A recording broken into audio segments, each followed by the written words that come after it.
Most of us start our lives in a hospital as newborn babies, but not me. No siree. I started my life in a hospital too, yes, but as an adult. I opened my eyes feeling woozy and numb. I felt like I'd been struck by a freight train. "She's up, she's finally up." Nurses and doctors surrounded me from all sides, examining me excitedly. What's going on? "Can you tell us who you are?" "I'm me. Who else am I supposed to be? The Queen of England?" "Your name. What's your name?" I racked my brain trying to remember, but I just couldn't. In fact, I couldn't remember anything. It was like my brain was filled with dust bunnies. What was my name? "Hi, I'm Harper. Yeah, I know my name now.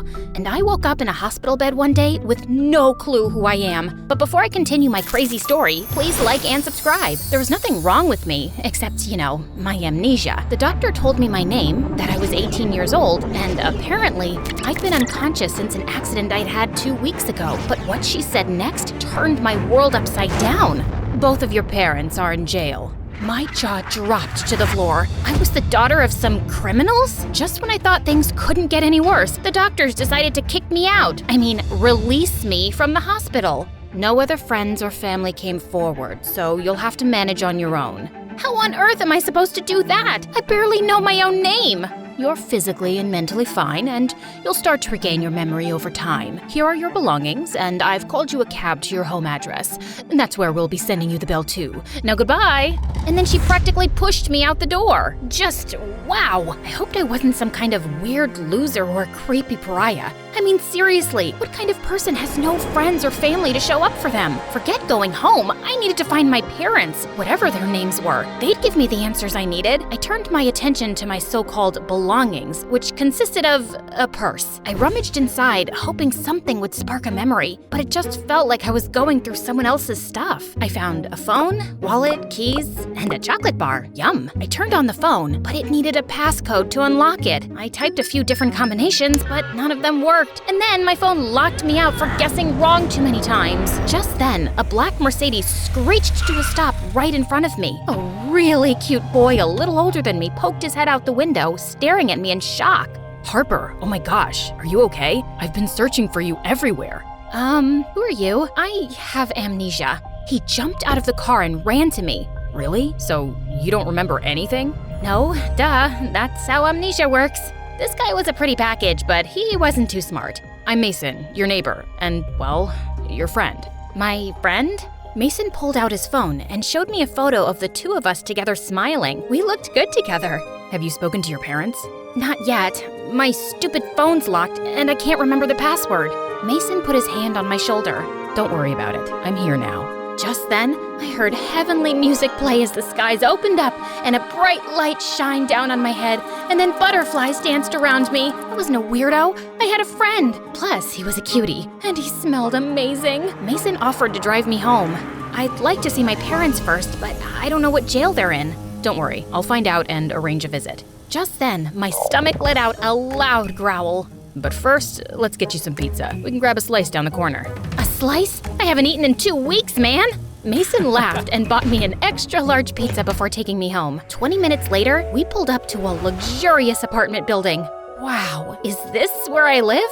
"Yep, this is where we both live. I live 1 floor below you." Mason was the perfect gentleman. He helped me out of the car, opened every door for me, and generously tipped the doorman. As we rode the elevator to the penthouse floor, Mason's hand brushed against mine, and my heart skipped a beat. Mason said we were just friends, but it felt like we were so much more. I thought to ask him, but I was too shy. What if he didn't like me that way and was just being nice? I didn't want to scare him off, so I stayed quiet. My apartment was huge and so fancy inside, with expensive furniture, exquisite paintings, and crystal chandeliers. A family portrait hung on a wall with a gold-plated frame, and I paused in front of it. My parents looked like really nice people. "Mason, what are my parents' names, and why are they in jail?" Suddenly, he looked really uncomfortable. Mr. and Mrs. Harrison did some illegal stuff, but I don't know the details. I'm sorry." Then Mason told me he had to go, and I was all alone in my so-called home. I roamed around, touching and smelling things, trying to get my memory back, but nothing worked. I tried to open my phone again, but I still couldn't unlock it. I started to get tired, so I tossed it on my dresser and went to bed. The next day, Mason showed up at my doorstep looking all swoon-worthy, with his dark eyes and his movie star hair. I've got something for you. He showed me a perfectly wrapped gift. I tore off the paper and found a new phone inside. I know you can't unlock yours, so I got you a new one. Also, I have my best people trying to find out exactly where your parents are. We'll find them soon. I threw my arms around him, absolutely smitten. Later that day, I tried looking up my parents online on my new phone, but nothing about them popped up. I'd just have to wait for my visit. But thank God I had Mason, and we started hanging out every day. At my place, at his place, fancy restaurants, at museums. One day, we were walking in the park, and we saw a bunch of kids running up to an ice cream truck, but one boy was standing on the side with a sad face. Hey kid, what's the matter? I can't afford to get any ice cream. Well, how about I buy you a banana split? Or maybe 2 scoops of cookies and cream? A couple of kids appeared out of nowhere. They didn't have any money for ice cream either. I gave each of them a $100 bill, and they all ran cheering and screaming to the ice cream truck. I turned around to see Mason looking at me with a huge smile. What? Did a bird poop in my hair? I hate when that happens. No, I just think you're wonderful. Then he pulled me into his arms, and my face was inches away from his. Mason, were you and I ever more than friends? No, but I wanted us to be. We can be now. And then he gave me the most amazing kiss, and I practically melted in his arms. A couple days later, Mason took me to the aquarium, but as I saw all these kids with their parents, I felt kinda sad. Hey, are you still thinking about your parents? Yeah, I still don't remember them. Not exactly, but I want to see them and talk to them. Maybe if I do, my memories will come back. Mason sighed and then took my hand in his. Listen, Harper, we've managed to find them, and I can arrange a visit very soon. But before that, there's something you need to know. I should have told you this earlier, but... Before Mason could finish, this girl ran up to us screaming excitedly. OMG, Harper? Is that you? Hey, I'm sorry, I don't remember you. Mason tried to hide behind me. And Mason? Hi, Jackie. I knew it! Knew what? Oh, Harp, you're so hilarious! I'm your friend, and I knew you always had a crush on Mason before you started hating his guts. How'd you ever patch things up? Mason turned as red as a cherry popsicle. I have no idea what you're talking about. You called him Mason the Maniac, and you wanted to crush him for ruining your life. You spray painted his house, scratched his car with your keys, threw a brick through his window, and created a website that listed 1,000 reasons why he shouldn't be trusted. What? That's crazy. Why would I do something like that? Yeah, you went a little psycho. But Mason did write that article which got your parents arrested. Are you insane? Mason would never do that to me. Tell her, Mason. Mason lowered his eyes. Harper, I can explain. It's okay, Mason. I can show her myself.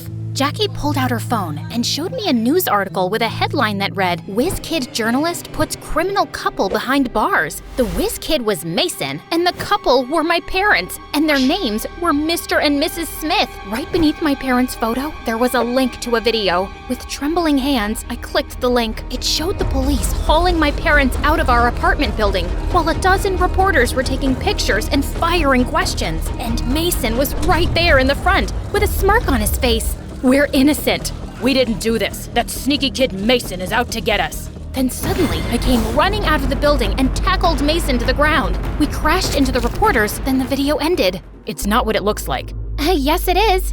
I just couldn't believe it. Suddenly, I got so mad my hands started shaking. I slapped Mason really hard across the face, then stormed off. I took a taxi straight home and spent the rest of the night crying into my pillow. Mason called me a dozen times, but I refused to answer. He even came to my door with flowers, but I ignored him. I looked my parents up online. I found Mason's article and read all about my parents' crimes. Mason accused them of stealing from tons of banks, museums, and even a children's hospital. But my parents claimed they were innocent, and Mason was a liar. He'd lied to me about being my friend too. No wonder I hated his guts. One night, when I was watching love stories on MSA, no, don't trust him. He's hot, but he's a bad guy. And stuffing my face with ice cream and cookies, I got a call from the apartment building's reception desk.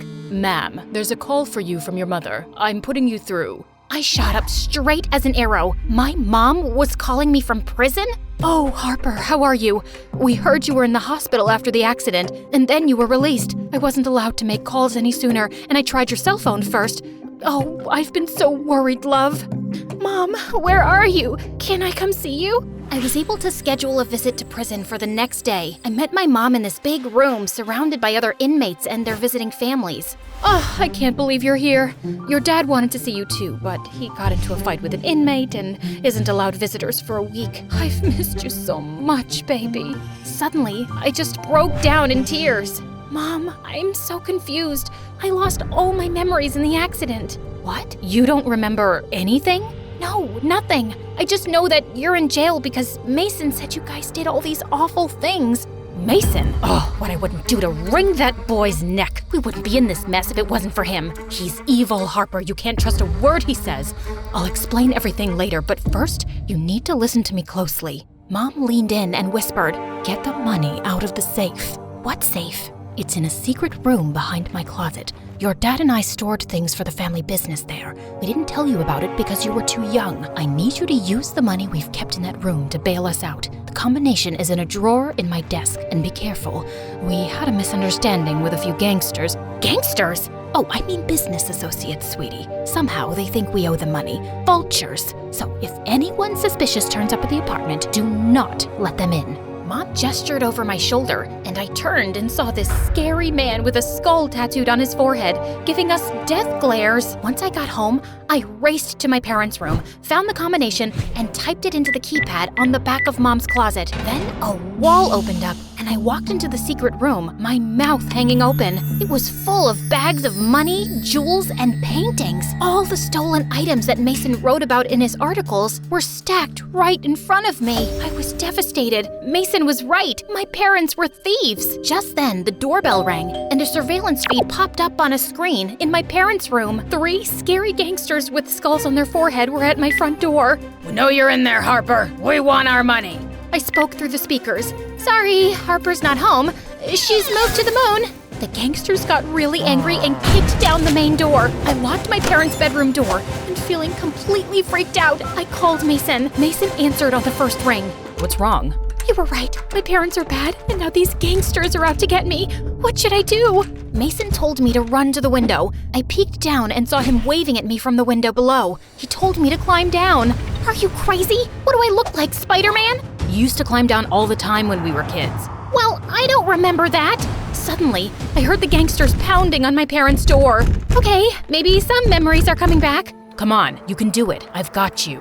Somehow, Mason's words gave me confidence, so I took a deep breath, then started climbing down. Suddenly, I lost my grip and screamed as I fell, but Mason caught me just in time. He pulled me inside through his window and hugged me. You're okay, Harper. You're safe now. Okay, cool. This is really nice. You always smell so comforting, like fresh laundry. I still have to call the police. You mind letting me go? We reported the gangsters to the police, and they were arrested and hauled off to jail. After that, Mason walked me back to my apartment. When we got to my door, tears started streaming down my face. Mason, was I a bad person, like my parents? No, you didn't even know they were criminals. Your parents lied to everyone about their business for years. But I did all those horrible things to you. Why did you even go to the hospital to find me? Because it was my fault you got hurt. Mason's words shook me to my core. The day you had the accident, I tried to talk to you about your parents and make you see the truth, but you got so mad you got into your car and drove off. The next day, the police found your abandoned car stuck in a ditch and they said you were missing. Mason showed me a picture of my car in the ditch. Then a memory popped into my head. I think I remember now. It was raining. I was driving really fast and I lost control. I remember crawling out of the car to find help, but after that, everything is a blur. Harper, not knowing what happened to you or where you'd gone was breaking my heart. Then I found you at the hospital and you were different. You didn't remember anything. And most importantly, you didn't hate me. I should have told you the truth sooner, but it was getting harder the more I was falling in love with you. You're in love with me? I've always had a thing for you. I'm sorry I lied. I understand if you never want to see me again. I love you, Harper, but I don't want to come between you and your family. He started walking away, and suddenly my phone rang. It was the number from prison. It must be my mom calling. As I watched him leave, my heart ached. I had to choose. I could bail out my family, help them clear their names, and go back to their criminal activities. Or I could take a chance on a different life. I shoved my cell phone into my pocket, ran to Mason, and grabbed his hand. Let's go and tell the police about the proof I found in the secret room. I choose to be a good person. I choose to be happy. I choose you.